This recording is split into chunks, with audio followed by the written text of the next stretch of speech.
Good morning. If you would, open your Bibles to the book of Deuteronomy.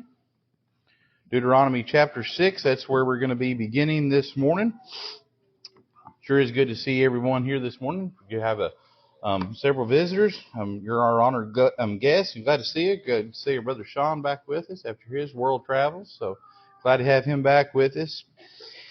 You know, with today being Mother's Day, I think that we can all agree that one of the greatest influences that God has placed in the world is the influence of a godly mother or mother figure, however you want to talk about it. And a lot of people, when they think about influence, they often think about famous people, the influence of a political leader, the influence of an athlete. But when we look in the scriptures, I want to challenge us to think that some of the greatest influences in history never happen to be on a stage. The greatest influences, most of the time that we see in the scriptures, it happens in homes.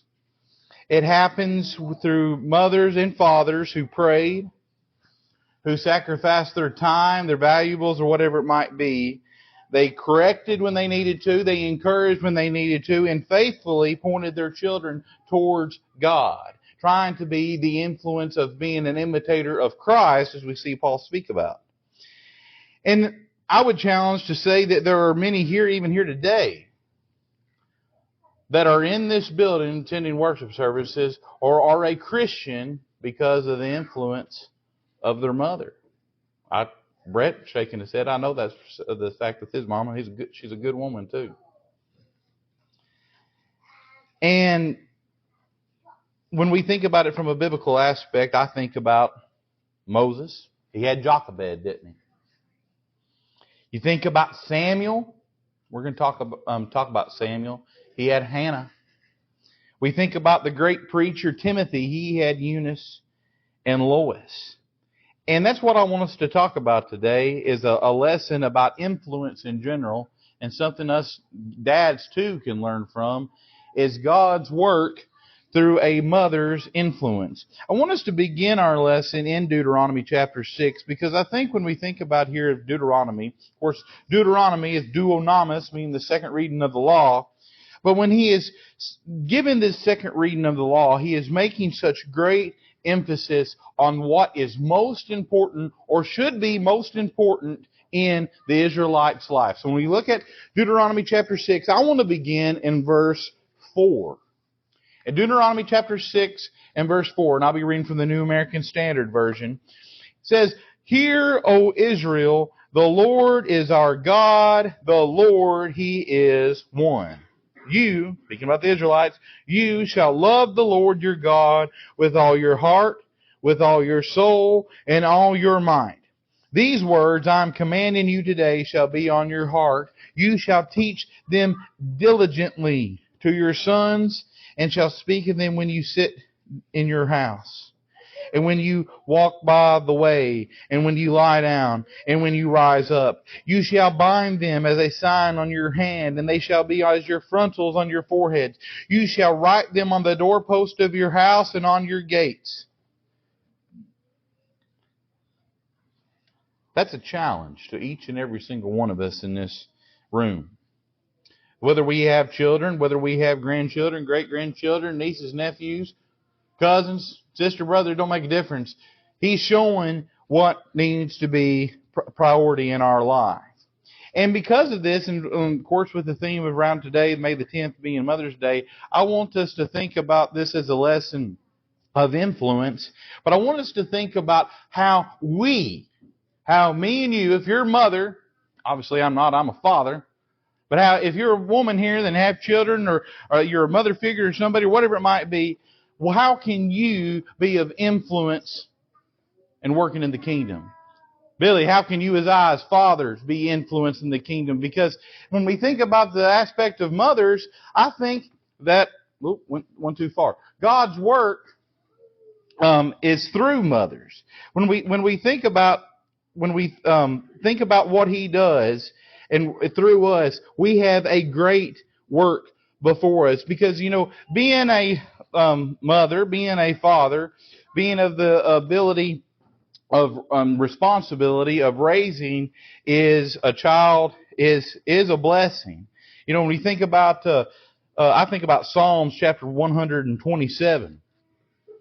He says, "Blessed are the children." But behold, children, behold, children are a gift of the Lord. The fruit of the womb is a reward. Like arrows in the hands of a warrior, so are the children of one's youth. How blessed is the man whose quiver is full of them. They shall not be ashamed when they speak their enemies in the gate. Now, I guess I took that verse a little bit too literal. I got a quiver and a half full, but that's all right. Children are a blessing. Children are blessings entrusted by God. And because of that, being a mother, being a father is much more than simply caring for someone's physical needs. Parents, we have the great responsibility of feeding them spiritually. Not just giving them the needs of what they have of when Dylan, and let me tell you, he might be little, but that little fella, if it's any indication of what he eats now, when he turns 16, I'm going to have to preach at 3 churches to be able to afford him eating. I'm telling you, that little fella eats. I've got the responsibility as his daddy to make sure he's got a full belly, right? But as he grows and as he matures, I've got the responsibility of him knowing who God is. And that in the Smithson household, that if I'm the leader that I should be, if I'm the father that I should be, if Amelia as the mother is the mother that she should be, that when they ask, or someone asks them as to who they serve, they can say that no doubt that all 5 of my children, when the 5th one gets here, that when all 5 of my children are asked that question, they say, we serve God.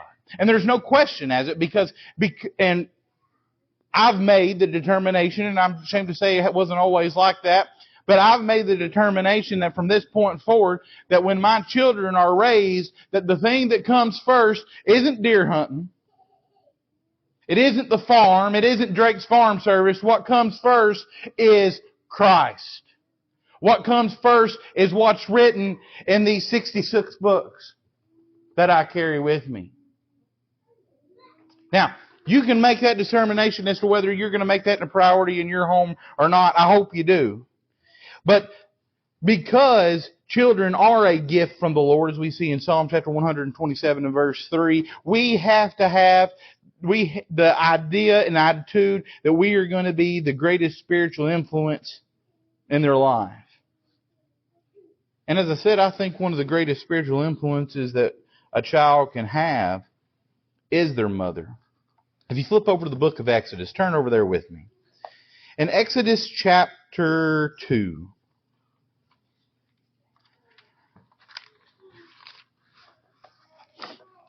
in Exodus chapter 2, we are introduced to a remarkable woman by the name of Jochebed.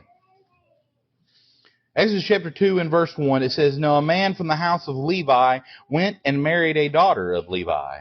The woman conceived and bore a son, and she saw that he was beautiful and hid him for 3 months. But when she could hide him no longer, she got him in a wicker basket and covered it with tar and pitch. Then she put the child into it and set it among the reeds of the banks of the Nile. His sister stood at a distance to find out what would happen to him. The daughter of the Pharaoh came out to bathe in the Nile with her maidens walking alongside the Nile, and she saw the basket among the reeds and sent her maids and brought it to her.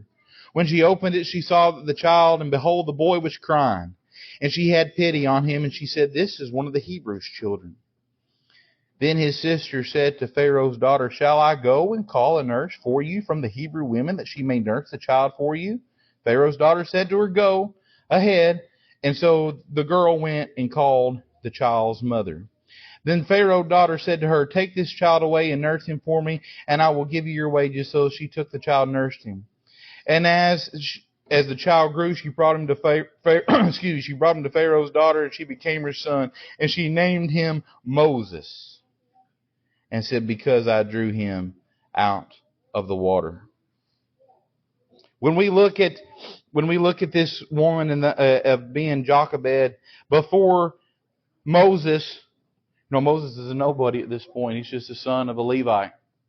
Before Moses ever stands before Amenhotep II and says, "Let my people go," before he comes to the Nile, before he comes to the Red Sea and parts the Red Sea, we see the faith of this woman that stands in the face of Pharaoh and says, when we see in chapter 1, what did Pharaoh said? Take the babies and throw them in the Nile. Discard them. They're nothing. She has the faith that I don't care what Pharaoh says, I'm going to serve him. And when we think about what she does, she has that baby with the faith, and because of it, she takes care of him for 3 months. I'm getting ready to have a newborn here probably around the 4th of July, right? Let me tell you, those 3 months can be tough with a capital T. Maddie started crying about 6 hours after she was born, and she ain't been quiet since. Let me tell you, that youngin' cried. She's all right now. But when I think I can have sympathy for Amram and Jochebed, of them having, you talk about faith, of knowing, hey, there ain't supposed to be any male babies here. And if Pharaoh finds it, what are they going to go? Me and the baby. And yet she has faith, and she raises this child through the providence of God. And look at what we see Moses is able to accomplish in Exodus, Leviticus, Numbers, and Deuteronomy. Why? Because of the influence that she had. Think about Hannah in 1 Samuel, chapter 1.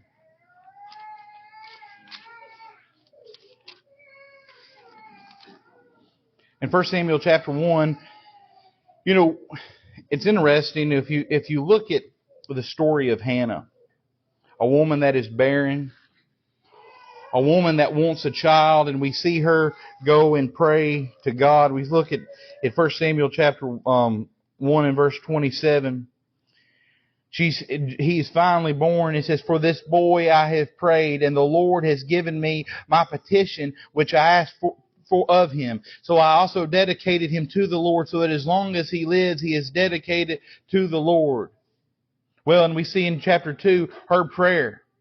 Chapter 2 and verse 1 says, "My heart exults in the Lord, my horn is exalted in the Lord, my mouth speaks the enemy boldly against my enemies." Why? Because I rejoice in your salvation. There is no one holy like the Lord. Indeed, there is no one else besides you. If you read in the book of Judges, and if you haven't been coming on Wednesday night, I want to encourage you to do so. We're almost finished with the book of Judges. And we're going to get to this here shortly. But at the end of the book of Judges is almost a scene from a fantasy book from the amount of war and treachery and just debauchery and everything that you could see happening is happening. Why? Because the Israelites have left the Lord. But in the midst of that, in the midst of the heels of what you see happening at the end of the book of Judges, you see the parents of Samuel. And in the midst of when everybody else is serving everybody but God, everybody's serving Dagon, or they're serving Baal, or whoever it might be, at the end of the day, you've got the parents of Samuel. And they want a youngin. And God gives it to him. He follows through with that. But he is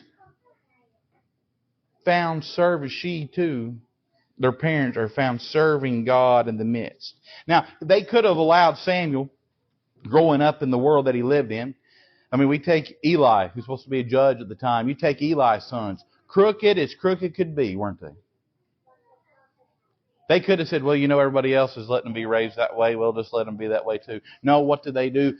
He is God. There's no other gods but our God. Look at how great and valiant he is. This is who he's going to serve. And that's what Samuel does. Are we going to have the stance that we're going to have God work through us and the influence we have and our children. Because when we think about this, it is intentional. I guess I did miss a slide here. But our influence, mothers and fathers, is formed in daily life. Let's go back to our scripture reading of the book of Deuteronomy. In Deuteronomy chapter 6. Deuteronomy chapter 6. He says, you shall teach them diligently of your sons. You shall talk with them when you sit in your house, when you walk by the way, when you lie down, and when you rise up. Well, you know what that tells me? That influence isn't just built in one giant moment of we're going to have a big party. Hey guys, come together. This is Caleb's moment of influence. I have influenced you for your life. Congratulations. Go on. That's not what we're seeing. We're seeing that it is an influential part of their everyday life. That as a father, that I'm trying to teach my children every single day. As a mother, I'm not just doing it when I sit down, all right, kids, I'm going to try to be a good influence on you when we come to church on Sunday. No. That's important. But it's also built on of what we're doing in our life. You know, I think I've told this story before. Of course, my dad's a gospel preacher. Y'all all know him. But I think one of the greatest points of influence and of teaching that I was ever taught by my dad was when we were setting taters in the garden. And I'll remember this the rest of my life. And if you've ever set taters, you know, you take a knife and cut them. What a tater's got on them that you got to plan? They got the eyes, right? We had our trench. And you're going through there and putting them taters in. Of course, I'm Davy's age or a little bit littler. And you're putting them taters in a row. And you're just, as a kid, you know, you're just wanting to help. And you're just throwing them in there. No, that ain't the way you do it. How do you do it? You put them so the eyes looked up towards heaven. So they look up towards God. Then that allows you to have a conversation of, well, that's why we serve God. And I'm 36 years old, and I still remember that lesson of influence that I had at 4. Folks, it doesn't take a rocket scientist to be an influence. It takes someone that is intentional and wanting their children to go to heaven. It takes someone that cares enough that says, hey, you might not be my youngin', but let me be the influence that I can be on you. Whether I'm setting taters in the garden, or whether I'm helping them in raking the leaves. You can talk about the change into the seasons is life. The point is that it is built through daily consistency. It's taught through teaching moments like that. But it's also taught in the patience that you have towards them. That when God looks at you and what you've done wrong, that, you know what? God has patience on me too. And doesn't have an outburst of anger. It's Him having patience with me. It's done through correction. That when you've done wrong, that there is a price that you have to pay that when you've done wrong. Same as when you're stray in sin. It's done through encouragement. Of, hey, I realize you've had a bad day. I realize that things aren't always going to be fair. Let me encourage you as my brothers and sisters are supposed to encourage me as we see in the book of Galatians, Hebrews, where it might be. And it's done through an example. Because children will learn what matters in your life by watching what matters to you. You know why I'm a University of Tennessee football fan? Because that mattered to my daddy. If I'd have been Jesse and Matthew's third brother, I'd probably been a Kentucky fan, right? More than likely. But because that was important to my daddy, that's what became important to me. Deer hunting was important to my daddy. Deer hunting's even more important to me than to my daddy now. Bluegrass music. I've traveled all over the United States playing music with Dad on stage after stage. It's important to me. But then I think of why I stand in the pulpit today.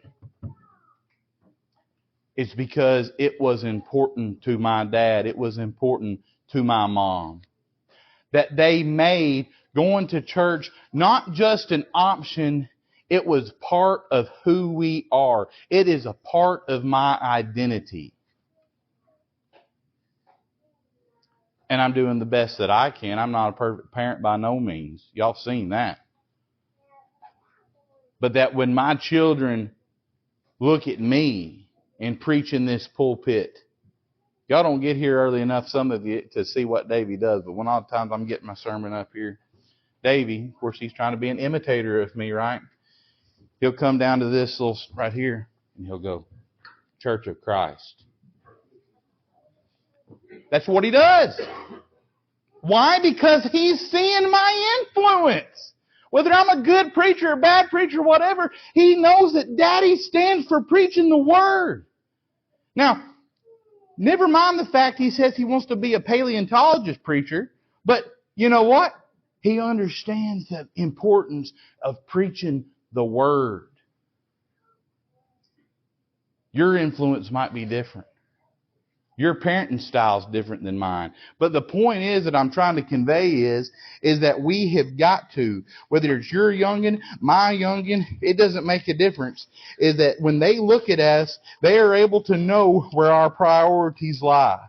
They know that it is God that we serve. You know, we see examples of this all throughout the Scriptures, but I can't help but think about, when I think about influence, I think about Timothy.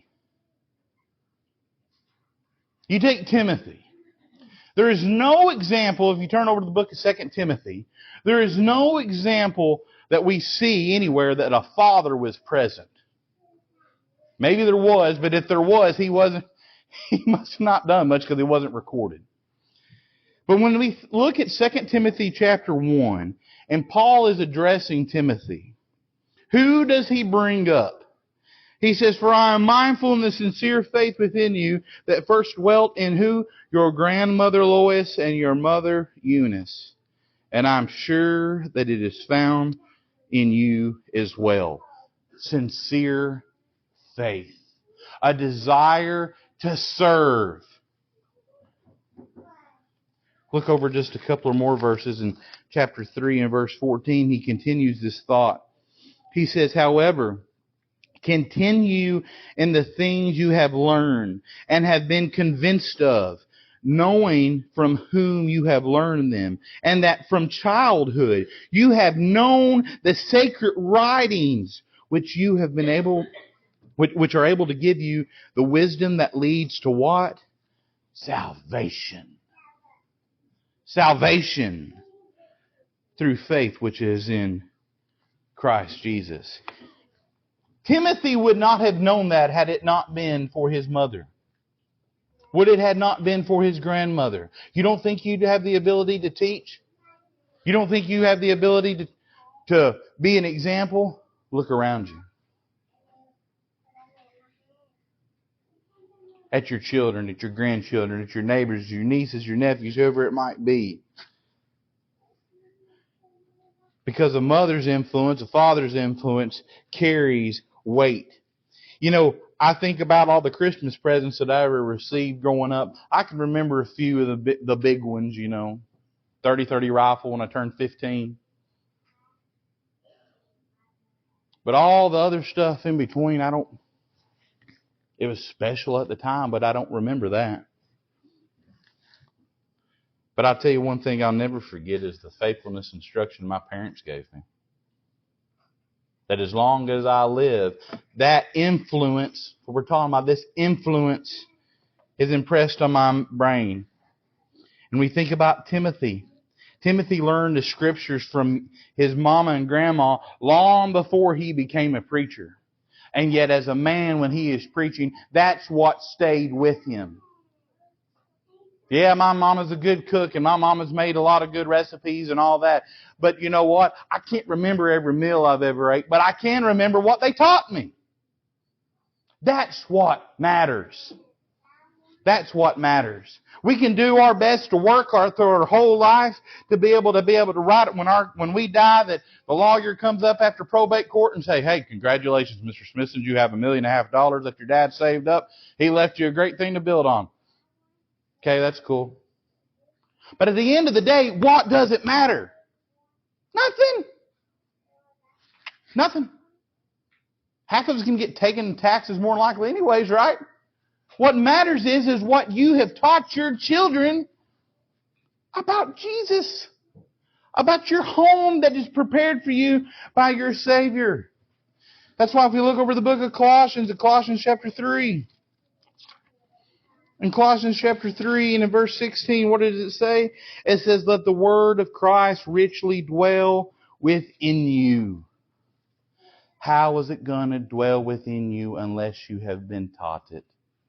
How is it going to dwell within your children unless you teach it and influence it to them? Because if it richly dwells in us, it should richly dwell in our home and our life. Because our challenge is that God uses a mother's faith or father's, either one, to shape this next generation. Look over at the book of Psalm. Book of Psalm chapter 78.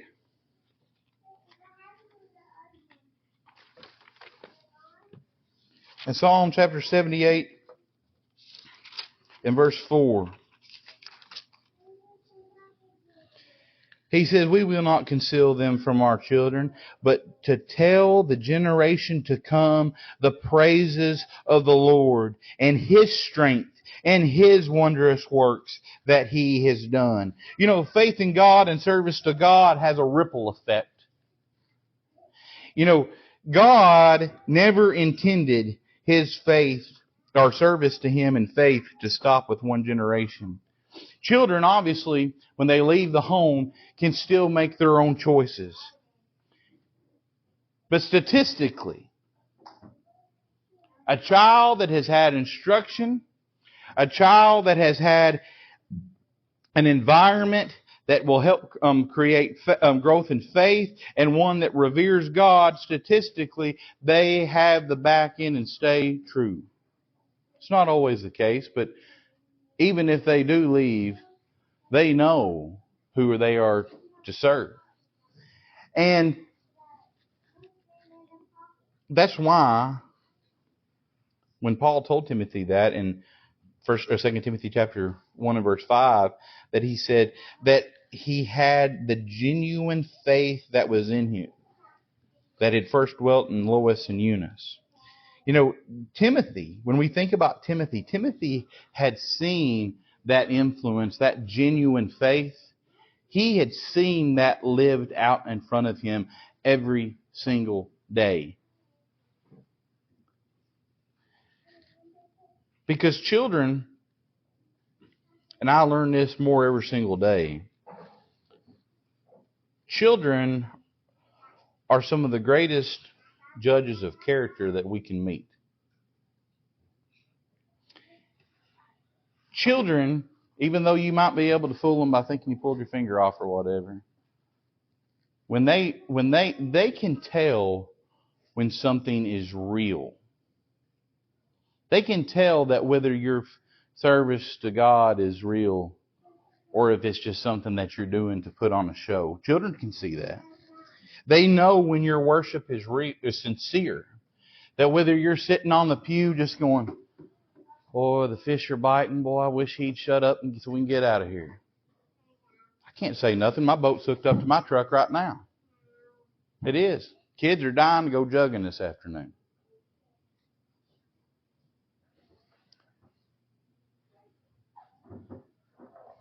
But do they look at you and say, "You know what? Yes, he might want to go fishing. Yes, he might need a bush hog. Yes, he might want to do whatever. But he's here because it matters to him. It has value." And children can look at you and realize that whether your Christianity matters every single day of the week, that Daddy cusses like a sailor throughout the week, but on Sunday, boy, he's got that suit on and he's ready to go. They can tell what's real and what ain't real. They can see through the charade. That's why we have to have that everlasting influence on them. And also, even though children can be leaving their first love of being Christ and the church, a mother's influence should continue when she doesn't see results too. One of the hardest parts of parenting is not always seeing immediate results. As we said, sometimes children will drift. Sometimes they will rebel. And sometimes, especially mothers, will carry heartbreak and heartache more than anybody else sees. But regardless of that, faithfulness to God still matters. If we look over the book of Galatians, in Galatians chapter 6, Paul addresses this. He says, "Let us not lose heart in doing good, for in due time we will reap if we do not grow weary." If we not grow weary. Influence is often worked slowly. Seeds don't produce fruit overnight, do they? I planted my beans on March the 28th.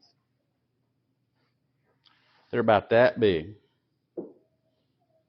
Now, it would have been foolish of me to, as soon as I backed the planter in the shed and I said, "All right, Drago, remind me how to set these concaves. I'm ready to go." Drago, what did we just said? Well, you just planted yesterday. You think your beans are ready to cut today? It doesn't work like that, does it? It takes time for seeds to produce fruit. And so is the same with the influence of our children. And when you might get discouraged of saying, "I might not be doing enough," or "I should have done this," or "I should have done that," that's why we have to not lose heart, as we see here in the book of Galatians, and keep praying. Keep teaching. Keep loving and keep trying to set the example that we should. Because sometimes seeds planted in childhood will bear fruit years later. People that were raised in church, came to church growing up, and their parents were faithful Christians, and for whatever reason, they were drawn away, like we see at the prodigal son. And years later come back to the truth because that influence was remembered. Because I guarantee you that there are Christians today that remember what their parents did for them, that there are faithful families today because a mother stayed faithful to Christ when it was difficult. Me and Brett's talked about that before. If you don't know Brett's mama, you need to get to know her. She's one of the best women I know. That serving God even when you don't have the support that you should have. Of serving God when the kids maybe or may not want to go. But putting God first regardless, and says, "As for me and my house, we're going to serve God." Men, we should be able to give our wives a support that they ain't got a second guess as to whether we got their back when it comes to coming to services and serving. They should be able to look at us as the leader. Don't worry, there's a sermon coming for that too. Of the responsibilities that we have. And let me tell you, they're big.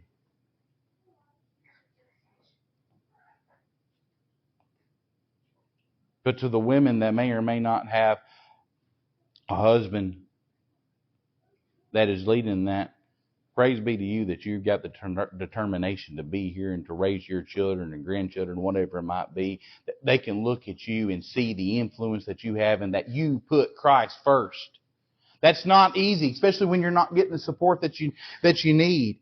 But when we look time and time again, we have to realize who is in control. If you look at 1 Corinthians chapter 3, in 1 Corinthians chapter 3 and verse 6, Paul's talking about increase. He says, "I planted, Apollos watered, but it was God was causing the growth." God is the one that we have to put our faith in regardless of the fact, even when the going gets tough. Because when it's all said and done, I want to say that God honors faithful motherhood, and honors faithful fatherhood. Because, the world might overlook a parent that has been faithful in what they trying to bring their children to Christ. The world is known for giving accolades to people that, have the highest Roth IRA, the highest 401k or whatever. They got the nicest car, the biggest house or whatever. But the book of Hebrews paints a different story. You look over at the book of Hebrews chapter 6 and verse 10. In Hebrews chapter 6 and verse 10, he says, "For God is not unjust as to forget your work and the love which you have shown towards His name, having ministered and in still ministering to the saints. And we desire that each one of you show the same diligence as to the full assurance of the hope until the end."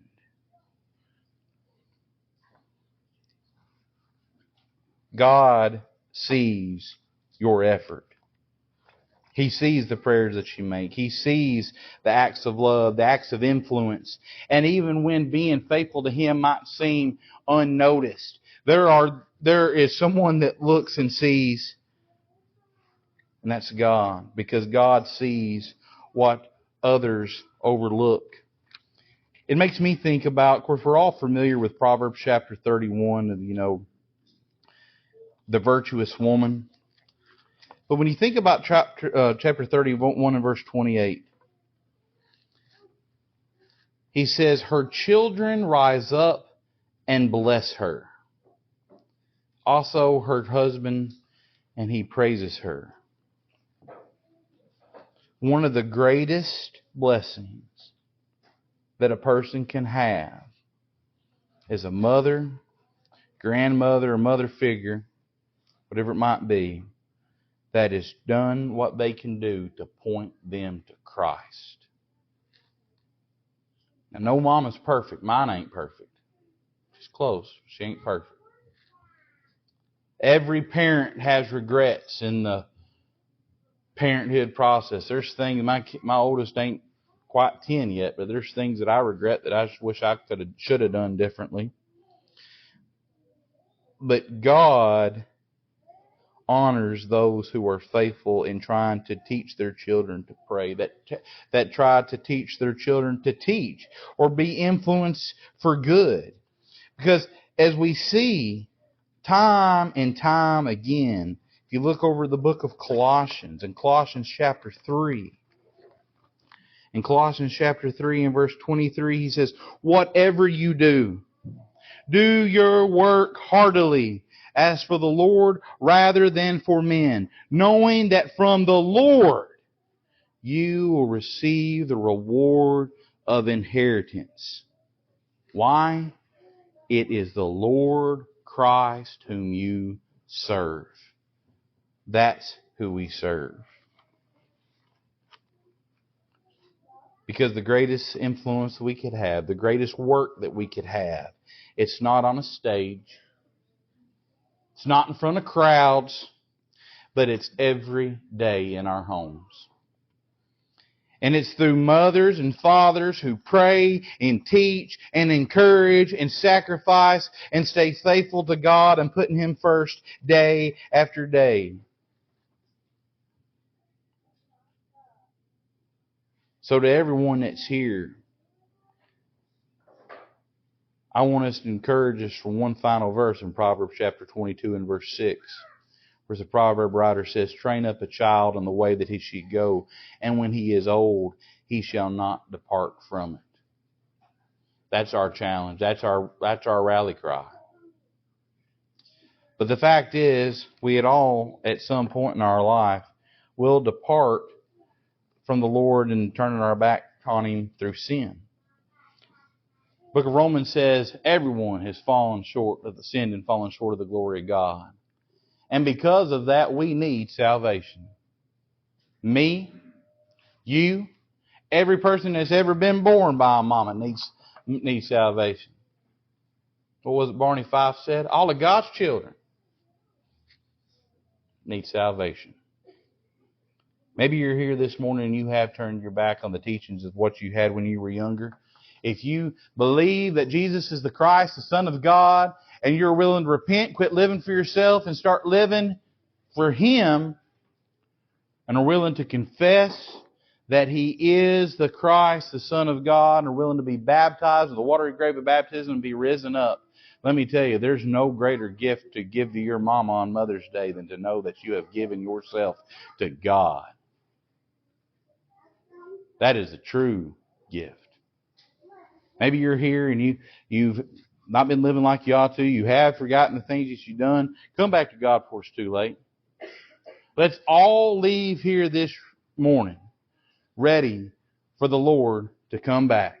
If there's any need for salvation this morning, come forward and stand and sing the song that Owen selected. Thanks for listening. And if you have any questions about the things we're studying, send us a message at www.caneyvillechurchofchrist.com. You can also find a complete library of all of our sermons on Spotify and Apple Podcasts. We look forward to studying the Word of God with you.